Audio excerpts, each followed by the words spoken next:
La Renaissance était un mouvement culturel qui a profondément influencé la vie intellectuelle européenne au début de la période moderne, qui a duré de 1300 à 1700. Commençant en Italie, se répandant dans toute l'Europe au XIXe siècle. La Renaissance française a commencé avec l'invasion française de l'Italie en 1474 sous le règne du roi Charles III et s'est terminée avec la mort du roi Henri IV en 1610.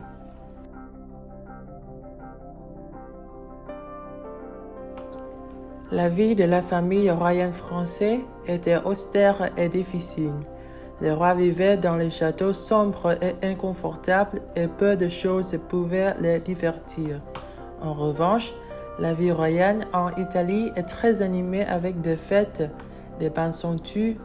Les princes vivent dans les palais luxueux, doux et élégants. La littérature française de la période de la Renaissance se développe énormément, influencée par de grands poètes italiens tels que Dante Alighieri et Francesco Petrarca ou Pétrarque. Cette période voit l'essor des œuvres littéraires, pamphlets, romans, satires et mémoires, le succès des anthologies de nouvelles, des anthologies de récits oraux et d'anecdotes, les histoires tragiques d'Italie, la publication d'auteurs européens contemporains, d'ouvrages religieux et de réflexions morales et philosophiques. Le roi François Ier est celui qui a lancé la période de pointe, le développement exceptionnel de la France à la Renaissance. Il ramène en France les fruits sucrés de la sculpture avec les talents du sculpteur italien Benvenuto Cellini, du peintre de génie Leonardo da Vinci.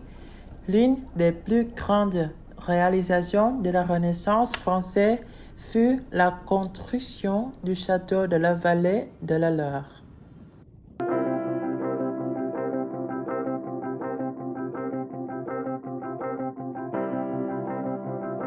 L'humanisme est un mouvement culturel de la Renaissance en Europe, qui se caractérise par son admiration des cultures grecques et latines, et par sa volonté de placer l'homme au centre de sa réflexion.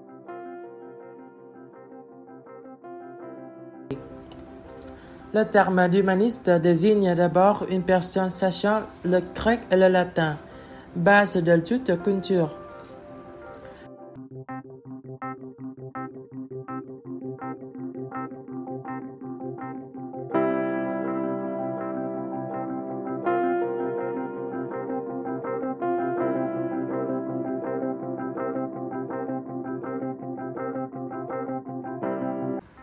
L'histoire de la naissance de l'humanisme est établie depuis l'émergence du mouvement de la Renaissance.